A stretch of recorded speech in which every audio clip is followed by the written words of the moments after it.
मेरे प्रिय दोस्तों नमस्कार। आज फिर से IIT ज्ञान ट्यूब में आपको स्वागत है। इस वीडियो के माध्यम से हम लोगों ने सीखेंगे आपको मेटल से यह क्वेश्चन रहेगा, किस प्रकार से मेटल से क्वेश्चन आता है और उसके बारे में जैसे कंपटीशन एग्जामों में और अपने IIT के एग्जामों में किस तरह से क्वेश्चन आपको आता है उसके बारे में अच्छी तरह हम लोग सीखेंगे। ठीक है, जैसे इसके वीडियो को स्टार्ट करने से पहले इस वीडियो को आप लाइक कर ले, शेयर करें, सब्सक्राइब कर ले और बेल आइकन को दबा ले ताकि नए वीडियो को नोटिफिकेशन आप तक पहुंच पाए और आप इसका लाभ उठाएं। चलिए हम लोग स्टार्ट करते हैं वीडियो। आपको ध्यान देंगे, बारीकी से समझेंगे। जैसे पहले हम लोग समझते हैं कि आपको आयरन ओर होता क्या है। ठीक है, तो आयरन ओर होता क्या है, जो आयरन ओर के बारे में अच्छी तरह हम नोट करते हुए और उसको समझते हुए चलेंगे। देखिए, आपको आयरन ओर के बारे में समझते हैं।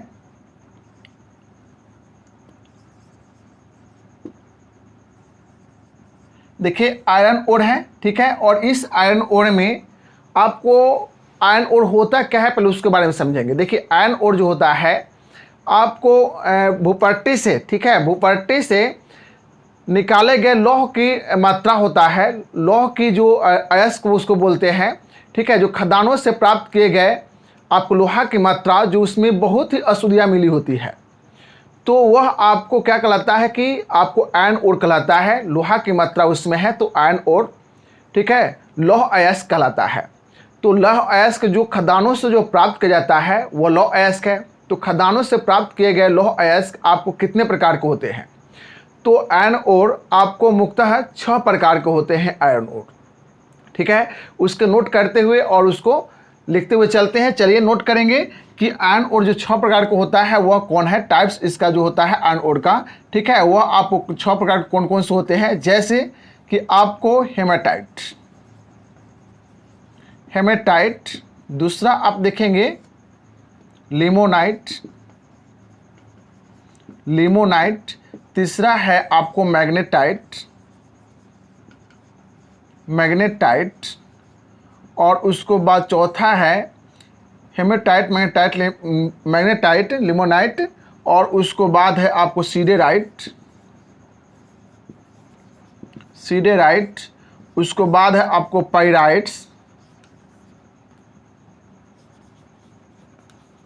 पाइराइट्स, और उसको बाद है clay iron stone, clay iron stone. देखिए, ध्यान देंगे, ये सभी जो हम लिखे हैं उस पर आपको बारीकी से समझना है और उसको ध्यान देना है।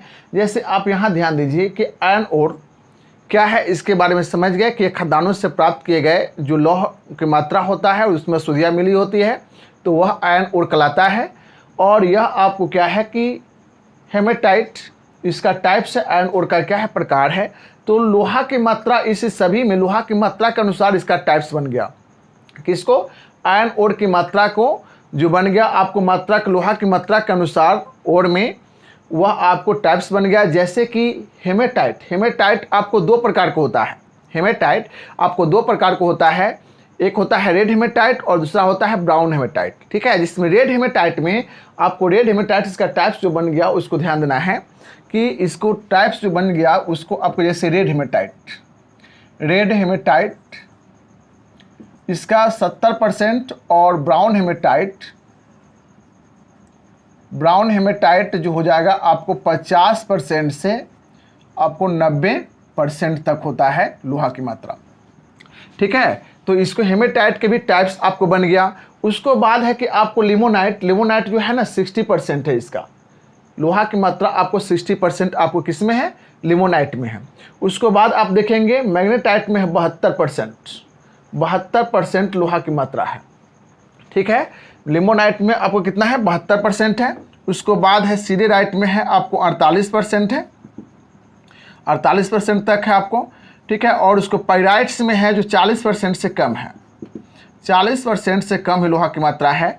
और क्ले एंड स्टोन में आपको 40% तक होता है, 40% तक लोहा की मात्रा होता है।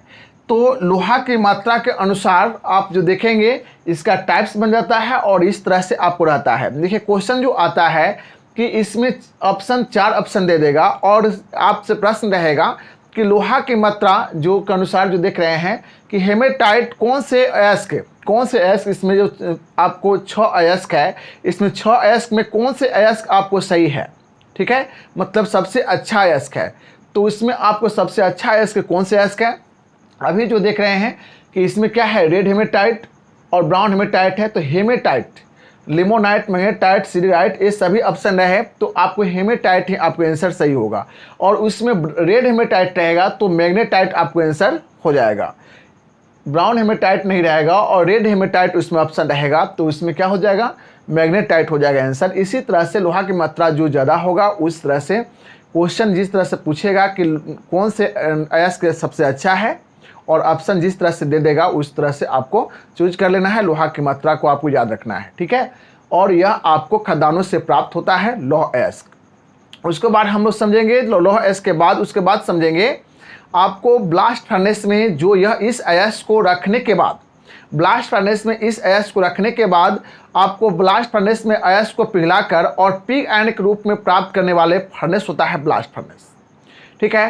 तो ब्लास्ट फर्नेस जो होता है आयरन ओर को पिघलाया जाता है, ठीक है। तो आयरन ओर को पिघलाया जाता है तो उसको ब्लास्ट फर्नेस के बारे में समझेंगे कि वह आपको पहले तो जान लीजिए कि आयरन ओर को पृथक्करण करके साफ कर देंगे, ठीक है। जो मुख्य रूप से जब खदानों से खुदाई करके जब निकाला जाता है, ठीक है, अयस्क को, तो उस अयस्क में आपको मिट्टी, रेत इत्यादि जो अशुद्धियाँ पदार्थ उसमें होते हैं तो उसको दूर किया जाता है।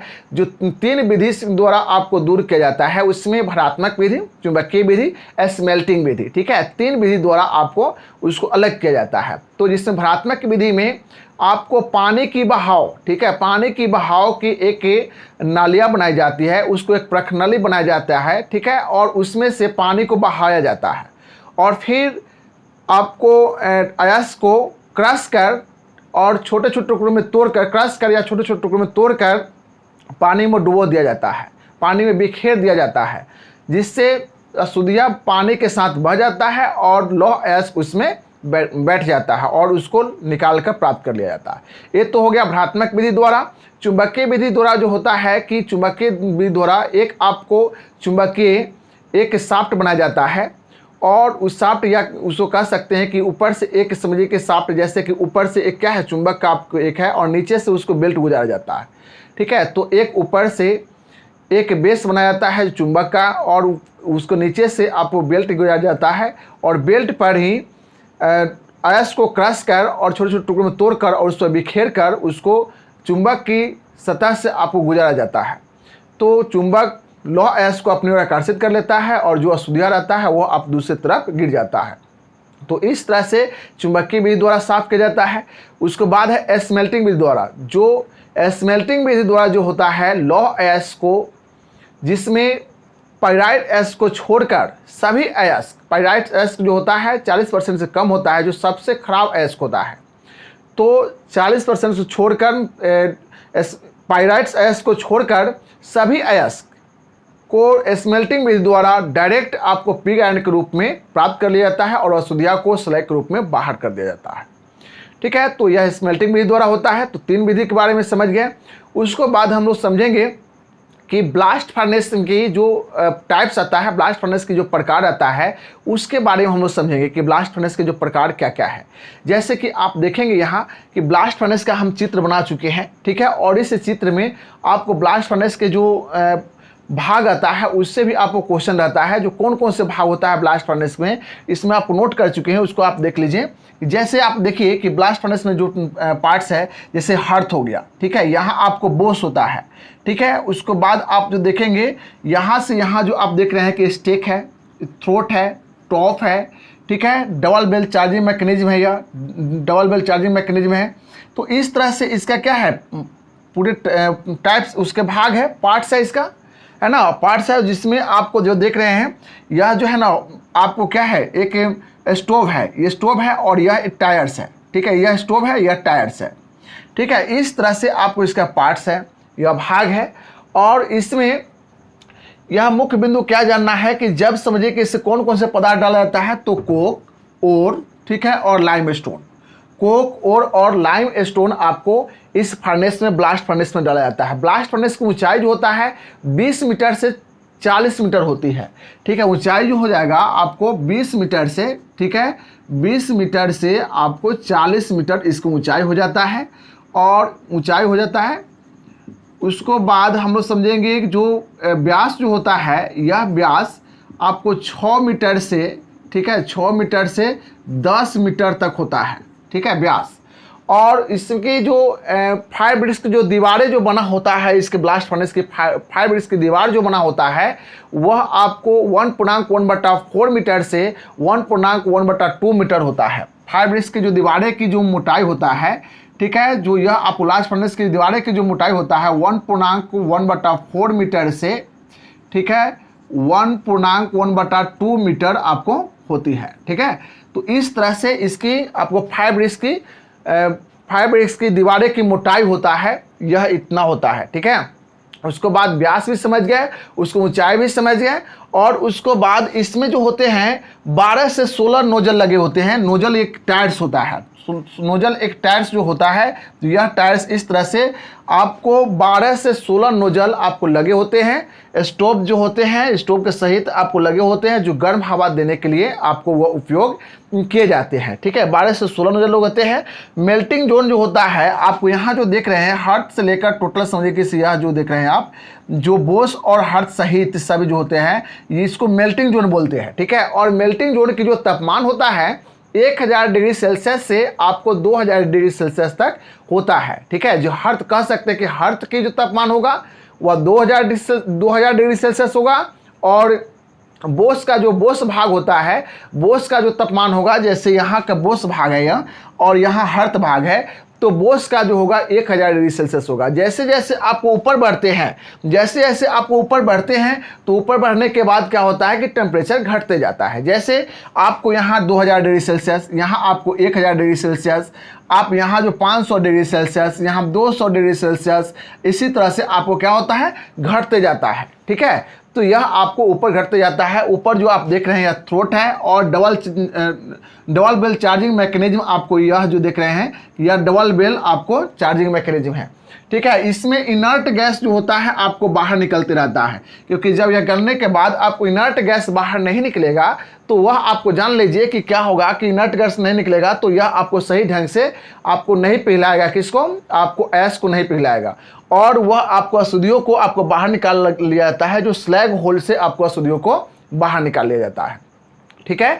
और उसके बाद आपको टैपिंग होल से गर्म धातु को निकाला जाता है, और स्लैग होल से आपको क्या होता है, आपको मैल को निकाला जाता है, स्लैग को निकाला जाता है, अशुद्धियाँ को निकाला जाता है, ठीक है। जो पिघलता है उसको अशुद्धियाँ को निकाला जाता है।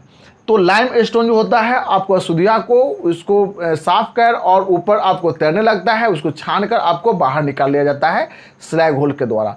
तो इस तरह से हम देखें कि कौन कौन से भाग होते हैं, और इस तरह से यदि क्वेश्चन आपको पूछा जाएगा तो उस क्वेश्चन को मेल्टिंग जोन की तापमान कितना है, ठीक है। उसके बाद है कि सबसे ज़्यादा टेम्परेचर जो किस भाग में रहता है, तो हर्ट में, उससे कम किस भाग में रहता है, तो बोस में, और उसी तरह से आपको बारी बारी से आपको बढ़ते चला जाना है, ठीक है। उसको बाद है कि आपको पार्ट्स, जितने पार्ट्स आप देख रहे हैं, इस पार्ट से भी आपको क्वेश्चन पूछ सकता है, तो इसको ध्यान रखेंगे। अयस्क से तो क्वेश्चन रहता ही है, तो अयस्क के भी आपको ध्यान देंगे। देखिए यह जो सब्जेक्ट है आपको works of calculus science and trade theory से दोनों में यह क्वेश्चन आपको पूछता है इससे, ठीक है। तो इसको बारीकी से ट्रेड थ्योरी में भी आपको और वर्क्स ऑफ कैलकुलस साइंस में भी आपको अच्छी तरह गाइड करना है, ठीक है। और इसको बाद लंबा आपको वीडियो भी नहीं हो, और अच्छी तरह इसको गाइड भी कर ले, तो इस वीडियो को आप लाइक करें, शेयर करें, सब्सक्राइब कर ले, और बेल आइकन को दबा ले, ताकि नए वीडियो को नोटिफिकेशन आप तक पहुंच पाए और आप इसका लाभ उठाएं। Bye bye, take care.